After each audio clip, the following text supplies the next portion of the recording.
الحمد لله رب العالمين، والصلاة والسلام على أشرف الأنبياء والمرسلين نبينا محمد وعلى آله وأصحابه أجمعين، أما بعد۔ گزشتہ لیکچر میں ہم نے غسل کے بیان میں غسل کی تعریف لغوی اور شرعی یہ ہم نے پڑھی تھی کہ غسل جب لفظ غسل بولا جاتا ہے تو اہل لغت کے ہاں اس سے مراد کیا ہوتا ہے، اور شریعت میں جب اس کا اطلاق ہوتا ہے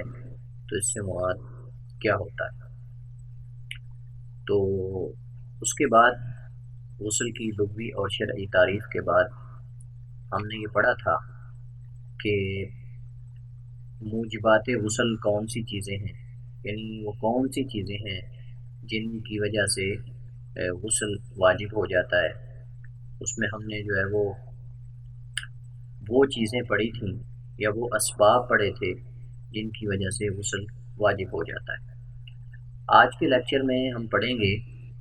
یہ ہمارا مسئلہ تو ہمیں پہلے پڑھنا چاہیے تھا، لیکن چونکہ اس کا تعلق جو ہے وہ غسل کے باب سے تھا، اور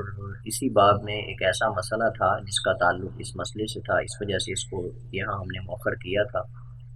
یہ مسئلہ ہے بغیر وضو کے قرآن کریم کو چھونا اور اس کی تلاوت کرنا، یعنی کیا بغیر وضو کے قرآن کریم کو چھوا جا سکتا ہے، اس کی تلاوت کی جا سکتی ہے یا نہیں، اس کا حکم کیا ہے۔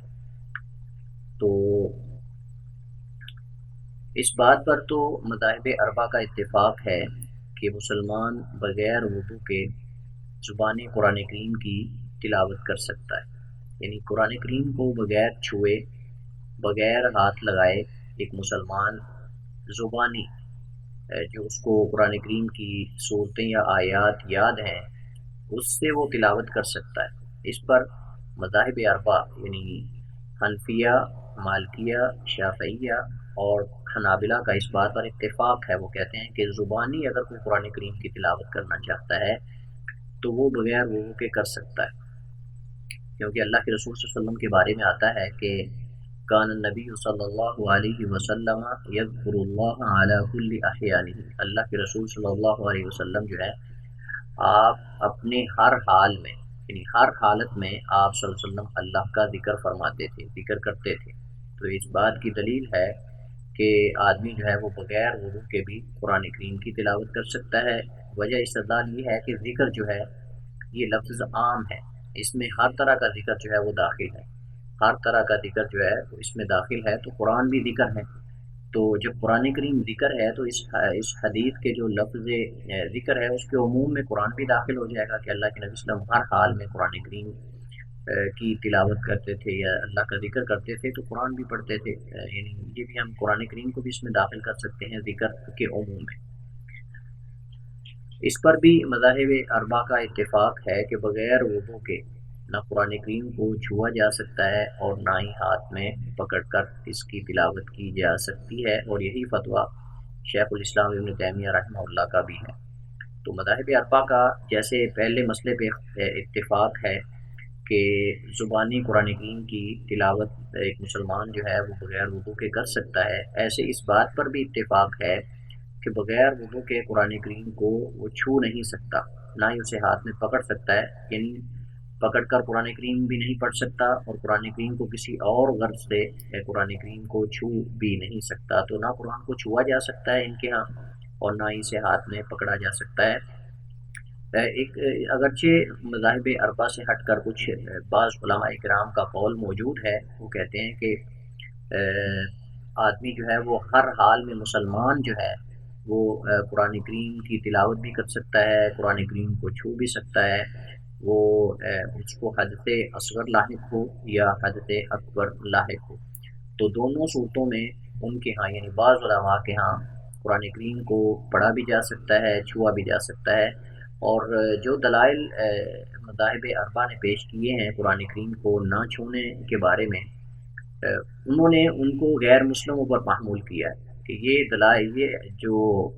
دلائل ہیں یا یہ جو استدلالات ہیں یہ غیر مسلم لوگوں کے لیے ہیں، کیونکہ قرآن کریم میں آتا ہے کہ انما المشرکون نجس، کہ مشرک جو ہے وہ نجس ہوتا ہے، تو لہٰذا جو ہے وہ جہاں نہ چھونے کا بیان ہے تو اس سے مراد کفار ہیں کہ وہ اس کتاب مقدس کو، اس پاک کلام کو نہ چھوئیں۔ مسلمان جو ہے، جیسا کہ حضرت ابو ہریرہ رضی اللہ تعالیٰ عنہ کی روایت میں ہے کہ اللہ کے نبی صلی اللہ علیہ وسلم کے ساتھ تھے مدینہ کی گلیوں میں سے کسی ایک گلی یا بازار میں، تو اچانک جو ہے وہ اللہ کے نبی صلی اللہ علیہ وسلم سے چپکے سے نکل گیا حضرت ابو ہریرہ رضی اللہ تعالیٰ عنہ، تو غسل کر کے واپس آئے تو اللہ کے نبی صلی اللہ علیہ وسلم نے پوچھا کہ تم کہاں گئے تھے؟ تو وہ فرمانے لگے کہ مجھے جنابت لاحق تھی اور میں نے مناسب نہیں سمجھا کہ بغیر طہارت حاصل کیے میں آپ صلی اللہ علیہ وسلم کے ساتھ بیٹھوں یا آپ صلی اللہ علیہ وسلم سے مجلس کروں، تو اس وجہ سے میں چپکے سے نکل گیا تاکہ غسل کا۔ تو اللہ کے نبی نے فرمایا کہ ان المسلم لا ینجس، کہ جو مسلمان ہوتا ہے وہ نجس نہیں ہوتا۔ تو جو بعض علماء قرآن کریم کو ہر صورت میں، ہر حال میں پڑھنے کی اجازت دیتے ہیں، چھونے کی بھی اجازت دیتے ہیں، وہ بعض علماء ہیں اور وہ کہتے ہیں کہ یہ جو قرآن کریم میں ہے لا یمسہ الا المطہرون، اس سے مراد یا تو ہم یہ کہہ سکتے ہیں کہ اس سے مراد غیر مسلم ہیں کہ وہ اس قرآن کریم کو نہ چھوئیں کیونکہ مشرک جو ہے وہ نجس ہوتا ہے، یا پھر اس لا یمسہ کی جو ضمیر ہے یہ لوح محفوظ کی طرف ہے، یہ لوح محفوظ کی طرف ہے کہ اس سے مراد لوح محفوظ ہے، کہ اس لوح محفوظ کو پاک لوگ ہی یعنی فرشتے ہی چھوتے ہیں، اس کے علاوہ کوئی اور چھو نہیں سکتا۔ تو بہرحال یہ ایک ان کا اپنا نظریہ اور رائے ہے، لیکن مذاہب اربعہ کا اس بات پر اتفاق ہے کہ قرآن کریم کو بغیر وضو کے چھوا نہیں جا سکتا۔ تو یہاں ہم یہ بھی کلیئر کر سکتے ہیں اس مسئلے سے بھی کہ گویا کہ ان کے ہاں پھر جو ہے جب وضو کے بغیر قرآن کریم کو نہیں چھوا جا سکتا تو پھر حالت جنابت میں اور حالت حیض میں جو ہے وہ بالاولیٰ جو قرآن کریم کو نہیں چھوا جا سکتا اور نہ اسے پکڑ کر تلاوت کی جا سکتی۔ تو آئیے ان کے دلائل کو ہم دیکھتے ہیں کہ ان کے دلائل کیا ہیں اور پھر ہم جو ہے وہ آگے جائیں گے۔ تو ان کی دلیل جو ہے وہ سب سے پہلی اللہ تعالیٰ کا فرمان ہے، اللہ تعالیٰ فرماتا ہے لا یمسہ الا المطہرون، کہ اس قرآن کو نہیں چھوتے مگر پاک لوگ ہی قرآن کریم کو چھوتے ہیں، ان کے علاوہ کوئی دوسرے لوگ نہیں چھو سکتے، اسے جو ہے وہ ہاتھ نہیں لگا سکتے۔ اسی طرح رسول اللہ صلی اللہ علیہ وسلم کی حدیث ہے جس میں ہے ان فی الکتاب الذی کتبہ رسول اللہ صلی اللہ علیہ وسلم لعمر بن حزم، کہ اللہ کے رسول صلی اللہ علیہ وسلم نے جو خط لکھا تھا عمر بن حزم کو، اس کے اندر آپ صلی اللہ علیہ وسلم نے کچھ احکامات لکھے تھے، اس میں زکوٰۃ سے متعلقہ کچھ احکامات تھے، کچھ اور احکامات تھے، ان میں ایک حکم یہ بھی تھا اللہ یمس القرآن الا طاہر، کہ قرآن کریم کو نہ چھوئے مگر پاک۔ تو قرآن کریم کو صرف پاک ہی لوگ ہاتھ لگائیں، ان کے علاوہ کوئی دوسرا اس قرآن کلام اللہ کو ہاتھ نہ لگائے، نہ چھوئے۔ تو اس حدیث کو لے کر مذاہب اربعہ جو ہے انہوں نے یہ کہا ہے، فقہا نے جن کا تعلق مذاہب اربعہ سے، انہوں نے کہا کہ قرآن کریم کو بغیر وضو کے نہیں چھوا جا سکتا۔ اب جو لفظ طاہر ہے یہ لفظ مشترک ہے، مطلب یہ ہے کہ اس کے اندر ہر قسم کی طہارت آ سکتی ہے، اس میں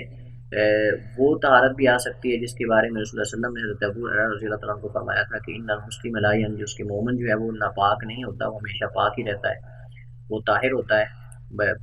کافر کے مقابلے میں۔ اور اس طرح اس سے مراد جو ہے وہ ہم یہ بھی کہہ سکتے ہیں کہ اس سے مراد وضو بھی ہو سکتا ہے، اس سے مراد غسل بھی ہو سکتا ہے، تو تمام قسم کے اطلاقات موجود ہیں۔ لیکن عموماً جو ہے جب لفظ طاہر بولا جاتا ہے، جیسا کہ جمہور محدثین نے اس سے مراد لی ہے، وہ یہی ہوتا ہے کہ جب کہیں کہ فلاں آدمی طاہر ہے تو اس کا مطلب یہ ہے کہ وہ باوضو ہے اور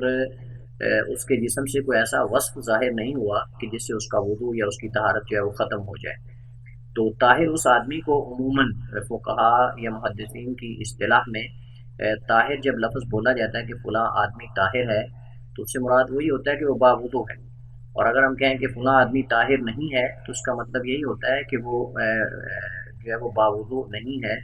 اور اس سے یہ بھی احتمال ہو سکتا ہے کہ اس پر جو ہے وہ غسل واجب ہو۔ تو اس کے بہرحال جو لفظ طاہر ہے اس کے مختلف اطلاقات ہیں، لیکن جمہور محدثین اور ائمہ نے جو طاہر سے مراد لی ہے اس سے مراد وہی ہے جو باوضو ہو، یعنی اس پر کوئی اس کے جسم سے ایسا وصف ظاہر نہ ہوا ہو کہ جس سے غسل واجب ہو جائے، اور باوضو ہو ایسا وصف بھی ظاہر نہ ہوا ہو کہ جس سے وضو ٹوٹ جائے انسان کا۔ تو باوضو شخص کو عموماً جو ہے محدثین کے ہاں، جمہور محدثین کے ہاں جو ہے وہ طاہر بولا جاتا ہے۔ تو اس حدیث سے پتہ چلتا ہے کہ آدمی جو ہے وہ قرآن کریم کو بغیر وضو کے ہاتھ نہیں لگا سکتا، البتہ جیسا کہ ہم پہلے پڑھ چکے ہیں، میں بیان کر چکا ہوں کہ جمہور مذاہب اربع میں فقہائے اربع کے ہاں اور ان کے جو مقلدین ہیں یا ان کے جو اس مذہب پہ چلنے والے ہیں، ان کے نزدیک یہی ہے کہ قرآن کریم زبانی جو ہے وہ پڑھ سکتے ہیں، لیکن قرآن کریم کو ہاتھ میں پکڑ کر نہیں پڑھ سکتے اور نہ ہی اسے قرآن کریم کو چھو سکتے ہیں، کیونکہ قرآن کریم میں ہے کہ اس قرآن کو پاک لوگ ہی چھوئیں، اور اس کے علاوہ اللہ کے رسول صلی اللہ علیہ وسلم نے جو خط لکھا تھا عمر بن حزم کو، اس کے اندر بھی آپ صلی اللہ علیہ وسلم نے یہی فرمایا تھا کہ قرآن کو صرف پاک لوگ ہی چھوئیں۔ یہ حدیث جو ہے امام مالک رحمہ اللہ نے موطا میں کتاب الصلاۃ میں روایت کی ہے، اگرچہ حدیث یہ مرسل ہے لیکن اس کا حکم مرفوع ہے، کیونکہ اس کی قبولیت پر امت کا اتفاق ہے۔ اس حدیث کو تمام جو امت کے علماء ہیں، محدثین، فقہاء ہیں، انہوں نے اس کو قبول کیا ہے، کسی ایک نے بھی اس حدیث کو رد نہیں کیا، تو لہٰذا جو ہے وہ یہ حدیث مرفوع کے حکم میں ہے۔ اگلا مسئلہ ہمارے پاس جو ہے وہ یہ ہے کہ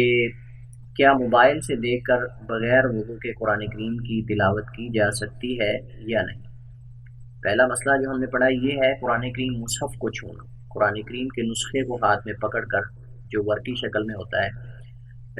اس کو ہاتھ میں پکڑ کر قرآن کریم کی تلاوت کرنا۔ لیکن یہ مسئلہ ہمارے پاس یہ ہے کہ اس جدید دور کے اندر جو ہمارے پاس موبائل ہیں، سیل فون ہیں، ان کے اندر بھی مختلف ایپس موجود ہوتی ہیں، لوگ قرآن کریم کی جو ہے وہ ایپس ڈاؤن لوڈ کر لیتے ہیں اور ان کو جو ہے وہ کھول کر وہاں سے قرآن کی تلاوت کرتے ہیں۔ تو یہ مسئلہ ہے کہ کیا موبائل سے دیکھ کر بغیر وضو کے قرآن کریم کی تلاوت کی جا سکتی ہے یا نہیں؟ اس میں جواب یہی کہ جی ہاں، قرآن کریم موبائل کے اندر اگر کسی نے قرآن کریم کا کوئی ایپ رکھا ہوا ہے تو وہاں سے وہ دیکھ کر قرآن کریم کی تلاوت کر سکتا ہے۔ یہ کئی ایک علماء جو ہمارے معاصرین ہیں ان کا یہ فتویٰ ہے، وہ کہتے ہیں کہ موبائل سے دیکھ کر قرآن کریم کی تلاوت کی جا سکتی ہے، کیونکہ قرآن کریم موبائل کے اندر جو ہوتا ہے یہ مصحف کے حکم میں نہیں ہوتا۔ جو مصحف ہوتا ہے باقاعدہ ورقی شکل میں جو ہمارے پاس دو گتوں کے درمیان جو قرآن کریم کے کا نسخہ ہوتا ہے، اس کا حکم مختلف ہوتا ہے اس نسخے سے جو موبائل کے اندر، سیل فون کے اندر ہم اس کو جو ہے وہ ڈاؤن لوڈ کرتے ہیں یا سیو کرتے ہیں۔ تو لہٰذا جب حکم دونوں کا مختلف ہے تو اس وجہ سے اس کے اندر وہ شرط نہیں لگائی جائے گی، موبائل کے اندر جو قرآن کریم موجود ہے اس کے اندر وہ شرط نہیں لگائی جائے گی جو عام قرآن کریم کو چھونے کے وقت جو ہے وہ شرط لگائی جاتی ہے کہ انسان جو ہے وہ طاہر ہو، جیسا کہ پیچھے ہم حدیث پڑھ چکے ہیں۔ چونکہ یہ مصحف نہیں ہے، یہ مصحف کے حکم میں نہیں ہے، تو اس وجہ سے بغیر وضو کے بھی وہ کہتے ہیں کہ موبائل سے قرآن کریم کی تلاوت کی جا سکتی۔ اگلا مسئلہ ہمارے پاس یہ ہے کہ جنبی کے قرآن کریم پڑھنے کا حکم۔ اگر کسی شخص کو جنابت لاحق ہو جاتی ہے تو کیا وہ قرآن کریم پڑھ سکتا ہے یا نہیں پڑھ سکتا، یہ مسئلہ ہے۔ اس بات پر تو تمام فقہائے کرام کا اتفاق ہے کہ جنبی قرآن کریم کو ہاتھ نہیں لگا سکتا، جیسا کہ ہم پہلے پڑھ چکے ہیں، لیکن کیا اس کی تلاوت کر سکتا ہے یا نہیں؟ پیچھے ہم نے پڑھا تھا مسئلہ وضو کا، کہ بغیر وضو کے انہوں نے کہا کہ وہ قرآن کریم کو نہیں چھو سکتا، قرآن کریم کو ہاتھ نہیں لگا سکتا، اور میں نے کہا تھا کہ جب ان کے ہاں یعنی فقہائے اربع کے ہاں یا مذاہب اربع کے ہاں جب بغیر وضو کے قرآن کو نہیں چھوا جا سکتا تو حالت جنابت اور حالت حیض میں تو بالاولیٰ نہیں چھوا جا سکتا۔ تو لہٰذا جو ہے وہ اس پر ان کا اتفاق ہے، وہ کہتے ہیں کہ جنبی قرآن کریم کو ہاتھ نہیں لگا سکتا، لیکن کیا اس کی تلاوت کر سکتا ہے کہ نہیں، اس میں ان کا اختلاف ہے۔ پہلے مسئلے پہ پہلے جز پر تو دونوں کا تمام فقہا کا مذاہب اربع سے جن کا تعلق ہے ان کا اتفاق ہے۔ اس میں ان کے دو قول ہیں، اس مسئلے میں ان کے دو قول ہیں کہ جنبی قرآن کریم کی تلاوت کر سکتا ہے یا نہیں۔ قرآن کریم کو چھونے پہ سب کا اتفاق ہے کہ وہ نہیں چھو سکتا، اس کے لیے قرآن کریم کو پکڑنا اور چھونا جائز نہیں ہے، لیکن کیا اس کی زبانی تلاوت کر سکتا ہے یا نہیں، یا قرآن کریم دور رکھ کر اس کو دیکھ کر جو ہے وہ انسان قرآن کریم کی کیا تلاوت کر سکتا ہے یا نہیں، یہ مسئلہ الگ ہے۔ اس میں ان کے دو قول ہیں ہمارے سامنے۔ پہلا قول یہ ہے کہ حالت جنابت میں قرآن کریم کی تلاوت کرنا حرام ہے۔ پہلا قول یہ ہے کہ حالت جنابت میں قرآن کریم کی تلاوت کرنا حرام ہے۔ مذاہب اربع سمیت جمہور اہل علم کا قول یہی ہے۔ مذاہب اربع سمیت جمہور اہل علم کا قول یہی ہے، کہتے ہیں کہ حالت جنابت میں قرآن کریم کی تلاوت کرنا حرام ہے، جائز نہیں ہے۔ آئیے ان کے دلائل کو دیکھتے ہیں، جمہور کے دلائل کو، کہ کس بنیاد پر انہوں نے یہ کہا ہے کہ حالت جنابت میں قرآن کریم کی تلاوت نہیں کی جا سکتی۔ تو ان کی دلیل سب سے پہلے حضرت علی رضی اللہ تعالیٰ عنہ کی روایت حدیث ہے۔ امیر المؤمنین حضرت علی بن ابی طالب رضی اللہ عنہ فرماتے ہیں،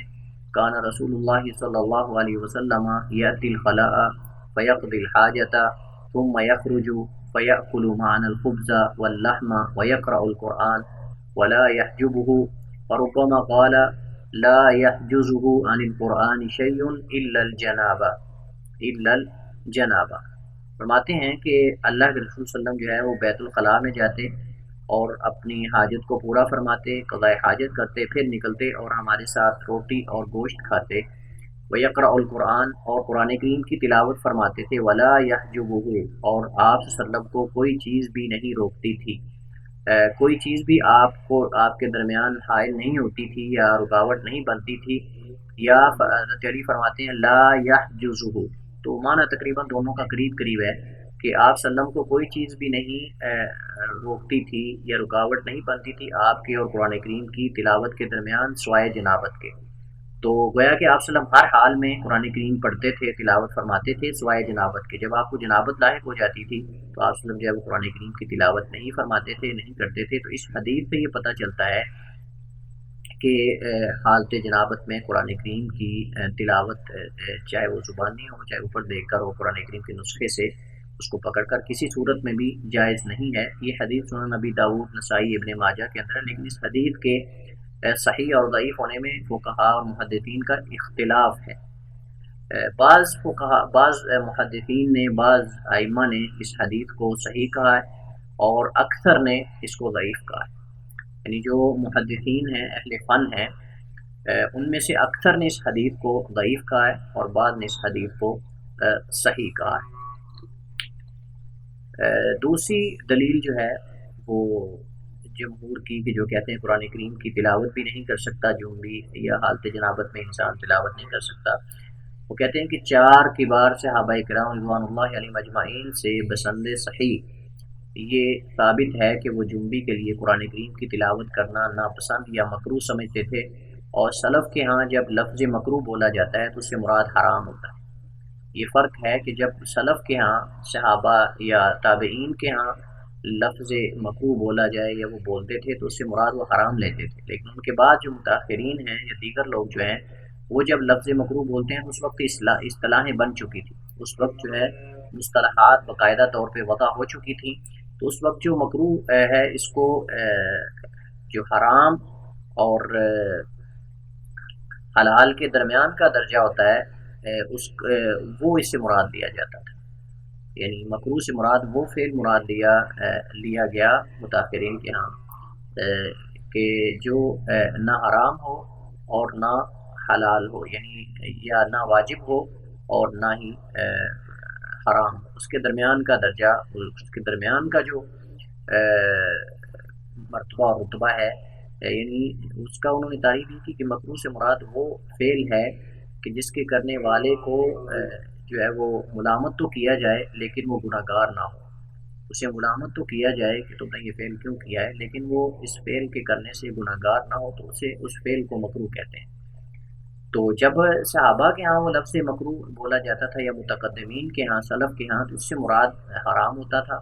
اور متاخرین کے ہاں اگر لفظ مکروہ بولا جاتا تھا تو اس سے مراد وہ مکروہ ہوتا تھا جو حرام اور حلال کے درمیان کا جو درجہ ہے، جس سے انسان کو ملامت تو کیا جا سکتا ہے لیکن اسے گناہ گار نہیں ٹھہرایا جا سکتا۔ وہ 4 صحابہ کون سے ہیں کہ جو قرآن کریم کو حالت جنابت میں پڑھنا جائز نہیں سمجھتے تھے یا اسے حرام سمجھتے تھے؟ سب سے پہلے صحابی جو قرآن کریم کو حالت جنابت میں پڑھنا، اس کی تلاوت کرنا جائز نہیں سمجھتے تھے، وہ امیر المؤمنین عمر بن خطاب رضی اللہ عنہ ہیں، اور یہ ان کا اثر جو ہے مصنف عبدالرزاق کے اندر، مصنف ابن ابی شیبہ کے اندر موجود ہے۔ دوسرے صحابی جو قرآن کریم کو حالت جنابت میں پڑھنا جائز نہیں سمجھتے تھے وہ امیر المؤمنین علی بن ابی طالب رضی اللہ تعالیٰ عنہ ہیں۔ تو 2 خلفائے راشدین میں سے 2 صحابہ جو ہیں عمر بن خطاب، علی بن ابی طالب رضی اللہ عنہما یہ قرآن کریم کو حالت جنابت میں پڑھنا درست نہیں سمجھتے تھے، جائز نہیں سمجھتے تھے۔ اور اسی طرح حضرت عبداللہ بن مسعود رضی اللہ عنہ بھی حالت جنابت میں قرآن کریم کو پڑھنا، اس کی تلاوت کرنا درست نہیں سمجھتے تھے۔ اس طرح حضرت سلمان فارسی رضی اللہ عنہ جو وہ بھی، ان سے بھی یہ بات منقول ہے کہ وہ بھی حالت جنابت میں قرآن کریم کو پڑھنا درست نہیں سمجھتے تھے۔ امام ابو الحسن الماوردی جو ہے رحمہ اللہ، یہ بہت بڑے امام اور فقیہ ہیں، فرماتے ہیں حالت جنابت میں قرآن کریم پڑھنے کی حرمت کا حکم صحابہ کرام رضوان اللہ علیہ مجمعین کے ہاں معروف اور ان میں منتشر تھا۔ وہ کہتے ہیں کہ یہ مسئلہ تو صحابہ کے ہاں اس قدر معروف تھا اور منتشر تھا کہ صحابہ اور صحابیات میں سے کسی سے بھی یہ مسئلہ مخفی نہیں تھا۔ صحابہ اور صحابیات میں سے کسی سے بھی یہ مسئلہ مخفی نہیں تھا کہ حالت جنابت میں قرآن کریم کی تلاوت جو ہے وہ کرنا جائز اور درست نہیں ہے، یہ سب کے علم میں تھا۔ یہ امام ماوردی جو ہیں انہوں نے اپنی کتاب جو کتاب الحاوی الکبیر ہے اس کے اندر انہوں نے یہ بات بیان کی ہے، ذکر کی ہے کہ حالت جنابت میں قرآن کریم پڑھنے کی حرمت کا حکم صحابہ کرام اجمعین کے ہاں معروف تھا، سب کے ہاں وہ سب جانتے تھے کہ قرآن کریم کو حالت جنابت میں نہیں پڑھا جاتا، اور اس قدر ان کے اندر عام تھا کہ کسی ایک بھی صحابی یا صحابیہ سے یہ حکم جو ہے وہ مخفی نہیں تھا۔ تو یہ ان کی گویا کہ اس دلیل میں وہ نقل کر رہے ہیں کہ کبار صحابہ میں سے خلفائے راشدین سے جو ہے وہ یہ بات منقول ہے کہ وہ قرآن کریم کو حالت جنابت میں پڑھنا درست نہیں سمجھتے تھے۔ اور اسی طرح جو ہے وہ جیسا کہ امام ابو الحسن الماوردی نے نقل کیا ہے کہ صحابہ کے درمیان یہ مسئلہ معروف تھا اور مشہور تھا کہ وہ حالت جنابت میں قرآن کریم کو پڑھنا یا اس کی تلاوت کرنا درست نہیں سمجھتے تھے۔ یہ پہلا قول ہے، ان کے دلائل ہم نے پڑھے۔ اب ہمارے سامنے دوسرا قول ہے۔ دوسرا قول یہ ہے کہ جنبی کے لیے قرآن کریم کی تلاوت کرنا جائز ہے۔ اگر انسان کو جنابت لاحق ہو جاتی ہے اور اس جنابت کے لاحق ہونے کے بعد قرآن کریم کی وہ تلاوت کر سکتا ہے، یہ دوسرا قول ہے۔ یہ موقف کن کا ہے؟ یہ ظاہریہ کا مذہب ہے اور بعض سلف کا قول ہے، اور امام بخاری، امام طبری، امام شوکانی رحمہ اللہ جمیعاً ان سب نے بھی اسی موقف کو اختیار کیا ہے۔ تو ظاہریہ کے نزدیک اور امام بخاری، امام طبری اور شوکانی رحمہ اللہ ان کے نزدیک قرآن کریم کی تلاوت حالت جنابت میں کی جا سکتی ہے، اس میں کوئی حرج نہیں ہے۔ آئیے ان کے دلائل کو دیکھتے ہیں، پھر ہم دیکھیں گے کہ دونوں اقوال میں سے راجح اور درست قول کون سا ہے۔ ان کی دلیل سب سے پہلی ام المومنین سیدہ عائشہ رضی اللہ عنہا کی گزشتہ حدیث ہے جو ہم شروع میں پڑھ چکے ہیں کہ کان النبی صلی اللہ علیہ وسلم یذکر اللہ علی کل احیان، اللہ کے رسول صلی اللہ علیہ وسلم جو ہیں اللہ کا ذکر فرماتے تھے ہر حال میں۔ آپ صلی اللہ علیہ وسلم جو ہے وہ اپنے ہر حال میں، یعنی جو بھی آپ کی حالت ہوتی تھی، آپ صلی اللہ علیہ وسلم جو اللہ کا ذکر فرماتے تھے۔ تو انہوں نے اس حدیث سے استدلال کرتے ہوئے یہ کہا ہے کہ اللہ کے رسول صلی اللہ علیہ وسلم جو ہے وہ جب ہر حال میں اللہ کا ذکر فرما لیتے تھے، کر لیتے تھے، تو قرآن کریم بھی ذکر ہے، ذکر کی اقسام میں سے قسم ہے، تو لہٰذا جو ہے وہ قرآن کریم بھی پڑھنا جائز ہی ہونا چاہیے، جیسے اللہ کے نبی صلی اللہ علیہ وسلم جو ہے وہ ہر طرح کا ذکر جو ہے وہ ہر حال میں فرماتے تھے۔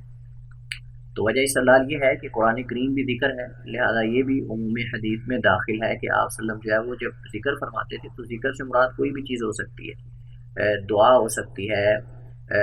جو اذکار ہوتے ہیں، مسنون اذکار ہوتے ہیں صبح و شام کے، وہ بھی ہو سکتے ہیں، یا پھر قرآن کریم کی آیات بھی ہو سکتی ہیں، تلاوت بھی ہو سکتی ہے، تو لفظ عام ہے۔ دوسری ان کی دلیل حضرت عبداللہ بن عباس رضی اللہ عنہما ان کا اثر ہے، ان سے مروی ہے کہ وہ اپنا مقررہ ورد حالت جنابت میں پڑھتے تھے۔ انہوں نے صحابہ نے ان کا یہ معمول ہوتا تھا کہ انہوں نے اپنی شب و روز کے لیے، اپنے صبح و شام کے لیے خاص ورد بنائے ہوتے تھے کہ میں نے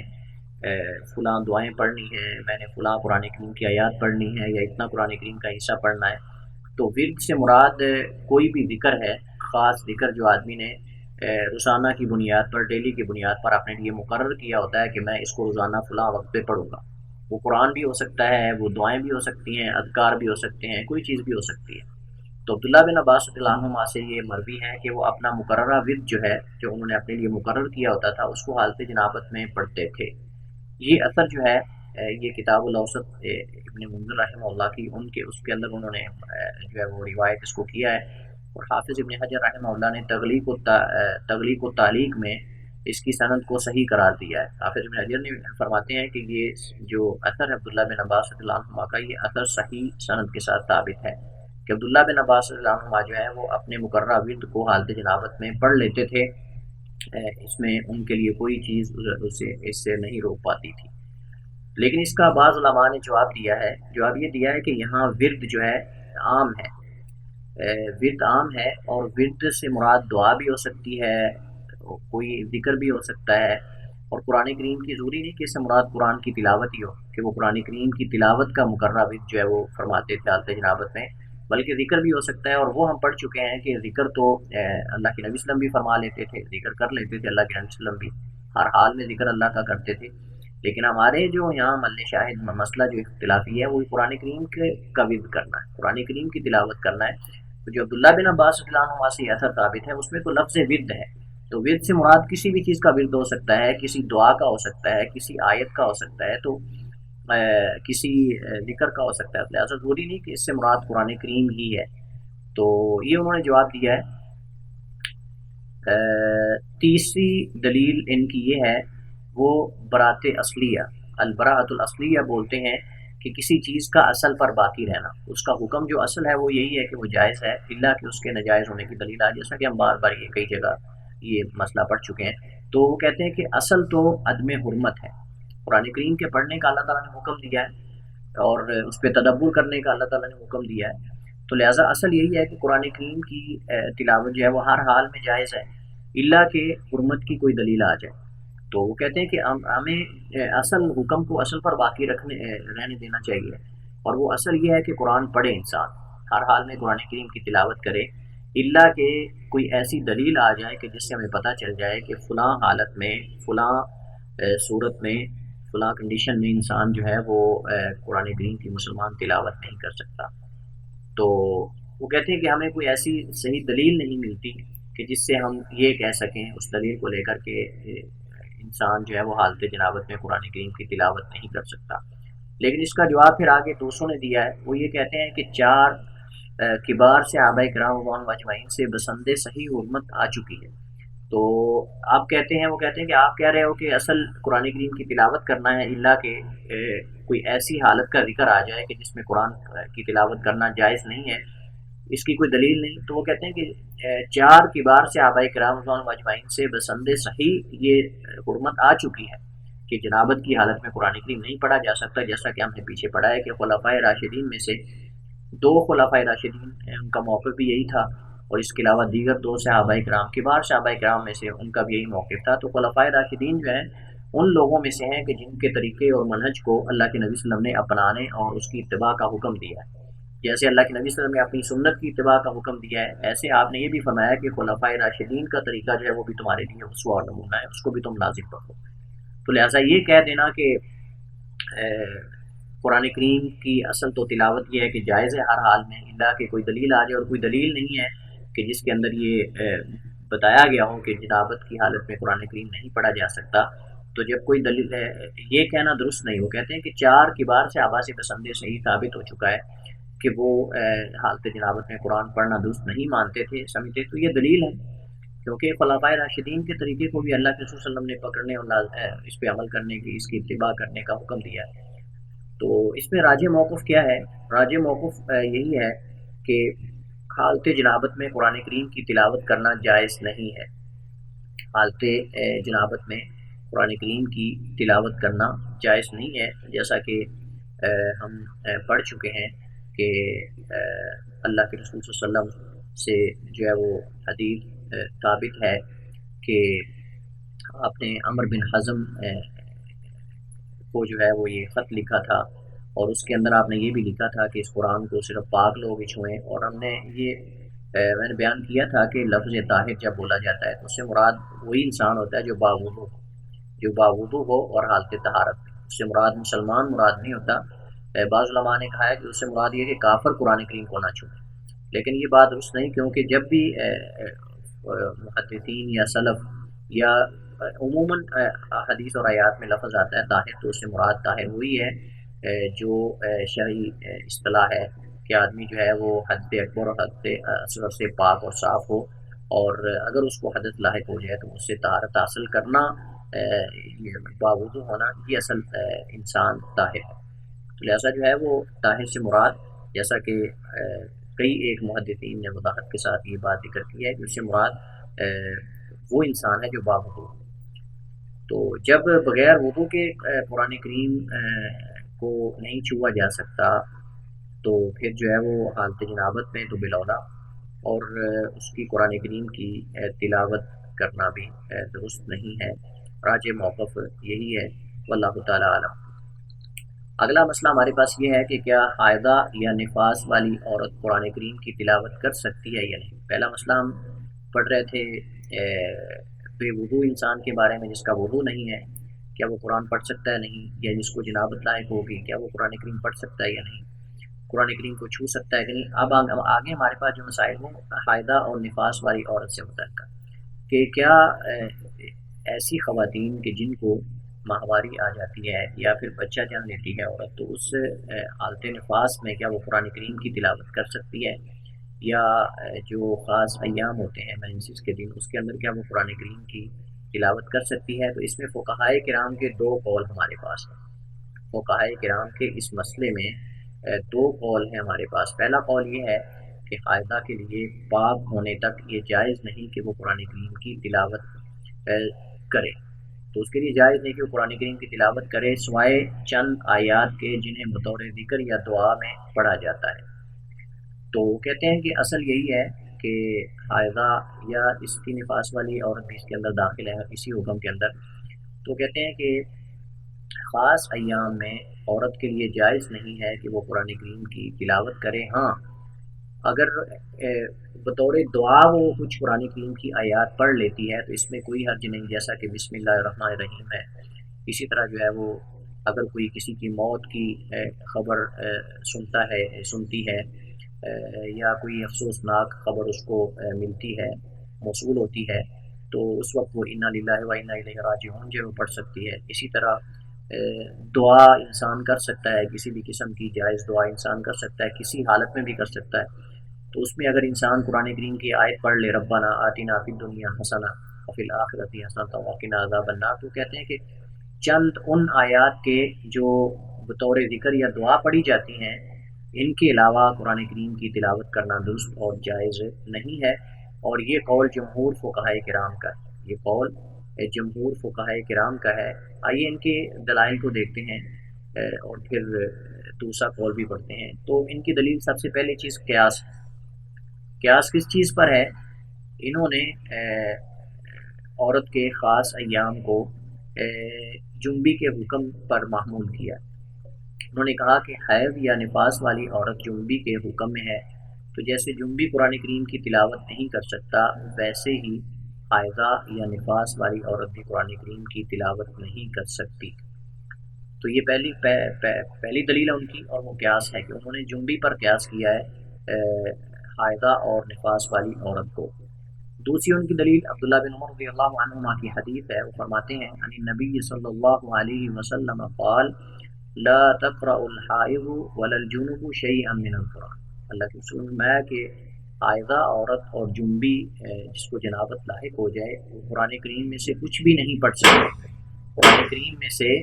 کچھ بھی نہیں پڑھ سکتے۔ تو اس سے یہ پتہ چلتا ہے کہ اگر یہ حدیث صحیح ہو جاتی ہے تو اس سے یہ پتہ چلتا ہے کہ خاص ایام میں عورت بھی قرآن کریم کی تلاوت نہیں کر سکتی، بالکل ایسے جیسے جنبی۔ اللہ کے نبی صلی اللہ علیہ وسلم نے یہ فرمایا، لیکن یہ حدیث جو ہے وہ ضعیف ہے۔ جب حدیث ضعیف ہے تو اسے استدلال کرنا درست نہیں ہے۔ دوسرا قول اس مسئلے میں ہمارے پاس وہ یہ ہے کہ حائضہ اور نفاس والی عورت کے لیے قرآن کریم کی تلاوت کرنا جائز ہے۔ پہلا ناجائز کا قول تھا، اور یہ دوسرا قول جو ہے یہ جائز ہونے کا ہے۔ یہ امام مالک رحمہ اللہ کا مذہب ہے، اور امام احمد سے ایک روایت ہے اسی کو شیخ الاسلام ابن تیمیہ رحمہ اللہ نے اختیار کیا ہے، اور شوکانی رحمہ اللہ نے بھی اسی کو ترجیح دی۔ تو اس مسئلے میں ہمارے پاس دو قول ہوئے۔ پہلا قول یہ ہے کہ خاص ایام میں حائضہ اور نفاس والی عورت جو ہے وہ قرآن کریم کی تلاوت نہیں کر سکتی، اور دوسرا قول یہ ہے کہ وہ تلاوت کر سکتی ہے، اور یہ قول امام مالک کا مذہب ہے۔ امام احمد سے ایک روایت ہے، اور شیخ الاسلام ابن تیمیہ نے اس موقف کو اختیار کیا، اور امام شوکانی نے اسی کو ہی ترجیح دی۔ آئیے ان کے دلائل کو دیکھتے ہیں۔ تو ان کی پہلی دلیل یہ ہے اس مسئلے میں، وہ کہتے ہیں کہ اصل جواز ہے، وہی جو البراۃ الاصلیہ بولتے ہیں کہ اصل حکم اپنے اصل پر باقی ہے، جو جس چیز کے بارے میں جو حکم ہوتا ہے وہ اپنی اصل پر باقی رہتا ہے، الا کہ اس کے بدلنے کی کوئی دلیل آ جائے، اس کے چینج ہونے کی، اس کے اندر تبدیلی واقع ہونے کی کوئی ہمارے پاس دلیل آ جائے۔ تو برات اصلیہ ہر چیز میں ہے کہ ہر چیز اپنے اصل پر باقی ہے، الا کہ اسے پھیرنے کے لیے کوئی دلیل ہمارے پاس آ جائے اس کے اصل حکم سے۔ تو قرآن کریم جو ہے وہ اصل اس کی ہمیں قرات کا حکم دیا گیا ہے، اسے پڑھنے کا حکم دیا گیا ہے، تو اس کو ہر انسان پڑھ سکتا ہے، الا کہ کوئی ہمیں صحیح دلیل مل جائے کہ جس کے اندر اس کو نہ پڑھنے کا حکم دیا گیا ہو یا اسے روکا گیا ہو۔ تو کہتے ہیں کہ اصل جواز ہے، الا کہ ممانعت کی کوئی صحیح ثابت شدہ دلیل آ جائے۔ تو یہاں اس مسئلے میں ہمارے سامنے کوئی ایسی صحیح دلیل نہیں ہے جس سے یہ پتہ چلتا ہو کہ حائضہ قرآن کریم کی تلاوت نہیں کر سکتی۔ شیخ الاسلام ابن تیمیہ رحمہ اللہ فرماتے ہیں کہ حائضہ کو قرات سے روکنے میں صریح اور صحیح نصوص کہیں بھی نہیں۔ کہتے ہیں کہ جو دلائل موجود ہیں وہ یا تو صریح نہیں ہے، واضح نہیں ہے، یا پھر جو ہے وہ صحیح نہیں ہے، صحیح سند کے ساتھ ثابت نہیں ہے۔ تو ہم تب بھی اس مسئلے کو مانیں گے، اس حکم کو مانیں گے، جب ہمارے پاس صحیح نصوص اور دلائل آئیں اور ان کے اندر کسی قسم کی کمزوری اور ضعف نہ ہو، سند میں کمزوری نہ ہو یا ان کے اندر کوئی ابہام نہ ہو، تو تب ہم اس حکم کو مانیں گے۔ تو فرماتے ہیں کہ اور اسی طرح رسول اللہ صلی اللہ علیہ وسلم کے عہد رسالت میں عورتوں کو یہ بیماری لاحق ہوتی تھی، لیکن رسول اللہ صلی اللہ علیہ وسلم انہیں قرآن کریم کی قرات سے بالکل ایسے ہی منع نہیں فرماتے تھے جیسے آپ صلی اللہ علیہ وسلم انہیں ذکر اور دعا سے منع نہیں فرماتے۔ تو اللہ کے نبی صلی اللہ علیہ وسلم جیسے خواتین کو عام ذکر سے نہیں روکتے تھے، ایسے ہی آپ نے ان کو قرآن کی تلاوت سے بھی نہیں روکا۔ لہٰذا جو ہے وہ اگر یہ مسئلہ اگر قرآن کریم پڑھنا جائز نہ ہوتا تو آپ صلی اللہ علیہ وسلم ضرور جو ہے وہ ان کو ان خاص ایام میں قرآن پڑھنے سے روکتے، اس کا حکم دیتے کہ تم قرآن کو نہ پڑھو، کیونکہ کسی بھی چیز کا حکم جب اس کی ضرورت ہو تو اس کو اس سے تاخیر کرنا جائز نہیں ہے، یہ قاعدہ ہے۔ تو اس کو اس سے بیان پر وقت بیان کرنا یہ واجب اور ضروری ہے۔ اگر ایسا ہوتا کہ حائضہ اور نفاس والی عورت قرآن کریم کو نہیں پڑھ سکتی تو آپ صلی اللہ علیہ وسلم اسے بیان کر دیتے، جیسے آپ صلی اللہ علیہ وسلم نے ان کو ذکر سے نہیں روکا، ایسے آپ صلی اللہ علیہ وسلم نے قرآن پڑھنے سے بھی کہیں بھی نہیں روکا۔ اور دوسری دلیل ان کی یہ ہے کہ اللہ تعالیٰ نے قرآن کریم کی تلاوت کا حکم دیا ہے، اور تلاوت کرنے والے کے لیے بہت زیادہ ثواب اور اجر عظیم کا وعدہ بھی فرمایا ہے، تو اس لیے اس سے کسی کو بھی نہیں روکا جا سکتا سوائے اس کے جس کے حق میں روکنے کی دلیل ثابت ہو جائے، اور یہاں ایسی کوئی دلیل نہیں ہے، تو گویا کہ یہ تقریباً اس کا تعلق بھی پہلی دلیل سے ہی ہے۔ تیسری ان کی دلیل یہ ہے کہ حائضہ کو جنبی پر قیاس کرنا درست نہیں۔ کہتے ہیں کہ تیسری وجہ یہ ہے کہ ہم اس حائضہ کو جنبی کے مسئلے پر قیاس نہیں کر سکتے، کیونکہ جنبی کے اختیار میں ہے کہ وہ جب چاہے اس معنی کو غسل کے ذریعے دور کر دے۔ معنی سے مراد وہ چیز ہوتی ہے جو رکاوٹ ہوتی ہے عبادت کے، انسان اور مسلمان اور عبادت کے درمیان جو چیز رکاوٹ ہوتی ہے اس کو معنی بولتے ہیں۔ کسی بھی چیز میں رکاوٹ کا ہونا اس کو معنی بولا جاتا ہے۔ تو کہتے ہیں کہ اگر انسان جنبی ہو جائے تو وہ جب چاہے وہ اس معنی کو روک سکتا ہے، اس کو زائل کر سکتا ہے، غسل کر کے وہ جنابت کو زائل کر سکتا ہے، بخلاف حائضہ اور نفاس والی عورت کے وہ زائل نہیں کر سکتی جب تک اس کا خون نہ رک جائے۔ تو حالت حیض اور نفاس میں جب تک عورت کا خون منقطع نہیں ہو جاتا، ختم نہیں ہو جاتا، وہ غسل کر کے پاکی اور طہارت حاصل نہیں کر سکتی، اس کے بس کی بات نہیں ہے، اس کے اختیار میں نہیں ہے جیسے جنبی کے اختیار میں ہوتا ہے۔ تو دونوں مسئلوں میں فرق ہے، دونوں صورتوں میں فرق ہے۔ جنبی انسان جو ہی جنابت لاحق ہوتی ہے وہ طہارت حاصل کر سکتا ہے، اگر پانی اس کے پاس موجود ہے یا جس صورت میں بھی وہ طہارت حاصل کر سکتا ہے، نماز پڑھ سکتا ہے، بلکہ جب نماز کا وقت داخل ہو جائے گا تو جنبی کے لیے واجب ہو جاتا ہے کہ وہ طہارت حاصل کرے۔ لیکن نفاس اور حالت حیض میں نماز کا وقت داخل ہونے پر اس کے لیے طہارت حاصل کرنا واجب نہیں ہے، بلکہ جب تک اس کا خون منقطع نہیں ہو جاتا تب تک اس پر غسل کرنا واجب نہیں۔ تو لہٰذا دونوں مسئلوں کی نوعیت میں فرق ہے۔ جنبی آدمی کے اختیار میں ہے کہ وہ جب چاہے وہ طہارت حاصل کر لے غسل کر کے، لیکن حائضہ اور نفاس والی عورت جو ہے وہ اس کے اختیار میں نہیں جب تک اس کا خون منقطع نہیں ہو جاتا۔ تو اس کی وجہ یہ ہے کہ حیض اور نفاس کی مدت لمبی ہوتی ہے اور اس میں مزید اضافے کا بھی امکان ہوتا ہے۔ عام جو پیریڈ ہوتا ہے، جو مقررہ ایام ہوتے ہیں، ان سے کمی بیشی بھی واقع ہو جاتی ہے بسا اوقات۔ ضروری نہیں کہ ہر مہینے وہی خاص ایام ہوں، بلکہ آگا پیچھا بھی اس کے اندر جو ہے وہ کمی بیشی کا امکان ہوتا ہے، اضافے کا، کمی کا۔ لہٰذا ہم اس کو جنبی پر قیاس نہیں کر سکتے۔ تو لہٰذا جو ہے وہ اس سے پتہ یہ چلتا ہے کہ جنبی کو قرآن نہ پڑھنے کے دلائل تو موجود ہیں، لیکن حائضہ اور نفاس والی عورت کے بارے میں کوئی دلائل موجود نہیں۔ یہ ان کی دلیل ہے۔ لہٰذا وہ کہتے ہیں کہ اس کا حائضہ اور نفاس والی عورت کو جنابت پر قیاس کرنا درست نہیں۔ چوتھی ان کی دلیل یہ ہے کہ حائضہ یا نفاس والی کو قرآن کریم کی تلاوت سے روکنے میں اسے قرات اور قرآن کو سیکھنے سکھانے سے محروم کرنا ہے۔ کہتے ہیں کہ اگر کسی حائضہ یا نفاس والی عورت کو قرآن کریم کی تلاوت سے روک دیا جائے، جیسے ایک تو آپ اس کو قرآن کریم کی قرات سے، قرآن پڑھنے سے محروم کر رہے ہیں، اور دوسرا قرآن کریم اگر وہ سیکھ رہی ہے، متعلمہ ہے، کہیں قرآن کریم پڑھتی ہے، تو آپ اس سے بھی اس کو محروم کریں گے، اور بسا اوقات یہ ترک تلاوت قرآن کریم بولنے کا بھی سبب بن سکتا ہے۔ مثال کے طور پہ ایک عورت حافظہ ہے، قرآن کریم کی حافظہ ہے، اس کو قرآن کریم یاد ہے، اور اس کی روٹین اور عادت ہے کہ وہ قرآن کریم جو ہے وہ اس کا روزانہ کی بنیاد پہ 1 پارہ 2 پارے اس کا جو دور کرتی ہے، پڑھتی ہے، اس کو کسی کو سناتی ہے، تو اگر ہم اس کو روک دیں گے قرآن کریم پڑھنے سے، تو اس میں اس کے قرآن کے بھول جانے کا امکان ہے، قرآن کریم بھول جانے کا خدشہ ہے۔ تو لہٰذا جو ہے وہ ہم عورت کو ایک تو قرآن کریم کی قرات سے روک رہے ہیں، قرآن پڑھنے سے روک رہے ہیں، اور قرآن کریم سیکھنے سے بھی ہم معلوم کر رہے ہیں۔ اگر متعلمہ ہے اور اگر حافظہ ہے، تو اگر ہم اس کو روکیں گے قرآن کریم پڑھنے سے، تو بسا اوقات حالت نفاس میں 40 دن تک جو ہے وہ رکنا پڑتا ہے۔ تو اتنی لمبی مدت میں قرآن کریم بولنے کا بھی ہمیں امکان اور خطرہ ہوتا ہے، خدشہ ہوتا ہے۔ تو اس وجہ سے وہ کہتے ہیں کہ ہم اس کو روک نہیں سکتے۔ لیکن راجع موقف اس میں کیا ہے، کسی شرعی عذر کی بنا پر زبانی قرآن کریم کی تلاوت کر سکتی ہے بصورت دیگر نہیں۔ یہ کہتے ہیں کہ اگر ایسا کوئی عذر واقع ہو جاتا ہے، شرعی عذر، تو اس وجہ سے قرآن کریم کی وہ تلاوت کر سکتی ہے، بصورت دیگر نہیں کر سکتی۔ شرعی عذر سے مراد کیا ہے؟ وہ یہ ہے کہ وہ حافظہ ہو اور اسے قرآن بولنے کا خدشہ ہو۔ یہاں کمپوزنگ کی غلطی ہے، یہاں لفظ خدشہ ہے۔ اسے قرآن کریم بولنے کا خدشہ ہو، یا پھر چند قرآنی آیات کا صبح و شام اس نے ورد کرنا ہو، اس کی عادت ہو کہ وہ قرآن کریم کی کچھ آیات جو ہیں وہ روزانہ صبح و شام ان کا ورد کرتی ہے، ان کو پڑھتی ہے۔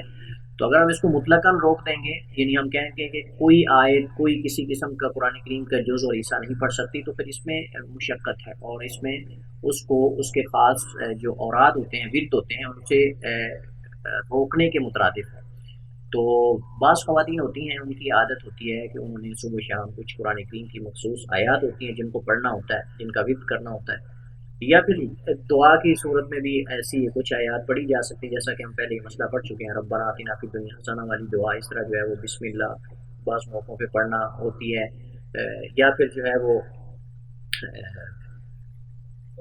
کسی غمی پریشان کن خبر سن کر انسان جو ہے وہ انا للہ و انا الیہ راجعون پڑھ سکتا ہے۔ تو اس طرح کی اصطلاحی صورتیں جو ہیں وہ ان کو چھوڑ کر باقی دیگر عام حالات میں قرآن کریم کی جو ہے وہ تلاوت نہیں کی جا سکتی۔ ہم یہ کہہ سکتے ہیں کہ کسی شرعی عذر کی بنیاد پر عورت جو ہے وہ قرآن کریم کی خاص ایام میں تلاوت کر سکتی ہے، یا وہ قرآن کریم کے آیات کا ورد اس نے اپنی عادت بنائی ہوئی ہے، تو اس صورت میں وہ قرآن کریم کی چند آیات پڑھ سکتی ہے۔ صورت دیگر بغیر کسی عذر کے قرآن کریم کی تلاوت نہیں کرنی چاہیے۔ تو اس میں وہ خواتین بھی آ جاتی ہیں جنہوں نے قرآن کریم کی تعلیم لینا ہوتی ہے، قرآن کریم کو کسی کے پاس پڑھنا ہوتا ہے، تو اور اسی طرح جو قرآن کریم پڑھانے والی معلمات ہیں ان کے لیے بھی یہ حکم ہے، یہ بھی ایک شرعی عذر ہے۔ دوران تدریس چند آیات انہوں نے پڑھانا یا سنانا ہوتی ہیں، تو ضرورت کے مطابق وہ قرآن کریم کی چند آیات کو پڑھ سکتی ہیں۔ بعض علماء کرام نے فرمایا کہ ان شرعی آدار میں قرآن کریم کو کسی حائل یا پردے سے جو ہے وہ چھوا یا پکڑا جا سکتا ہے۔ بعض علماء نے یہ بھی کہا ہے کہ خاص ایام میں عورت جو ہے اگر وہ قرآن کریم کی تعلیم دیتی ہے دوسروں کو، یا اس کے لیے مجبوری ہو چکی ہے کہ قرآن کریم کو کوئی آیت بھول چکی ہے، اس کو دیکھنا چاہتی ہے، تو وہ کسی پردے سے یعنی ہاتھوں پہ وہ دستانے پہن لیں یا پھر کسی پردے کی رکاوٹ درمیان میں رکھ کر قرآن کریم کے ورق گردانی کر سکتی ہے، اس کو دیکھ سکتی ہے آیت کو، یا کسی کو پڑھا سکتی ہے، لیکن بغیر کسی پردے کے قرآن کریم کو وہ بغیر کسی رکاوٹ کے قرآن کریم کو جو ہے وہ نہیں چھو سکتی۔ تو یہ ہمارے پاس تھے مسائل، چند ایک مسائل جن کا تعلق جو ہے وہ قرآن کریم کی تلاوت سے تھا، ذکر سے تھا۔ تو اس پہ اکتفا کرتے ہیں، اگلے لیکچر میں ہم اسی طرح کے چند مسائل جو حالت جنابت میں مسجد میں داخل ہونا، مینسز کے خاص ماہواری کے ایام میں مسجد سے گزرنا، مسجد میں ٹھہرنا، کیا یہ درست ہے یا نہیں، انشاءاللہ اگلے لیکچر میں ہم اس کے بارے میں پڑھیں گے، اور اسی پہ اکتفا کرتے ہیں۔ واللہ تعالی عالم، وصلی اللہ وسلم علی نبینا محمد وعلی آلہ وصحبہ وسلم۔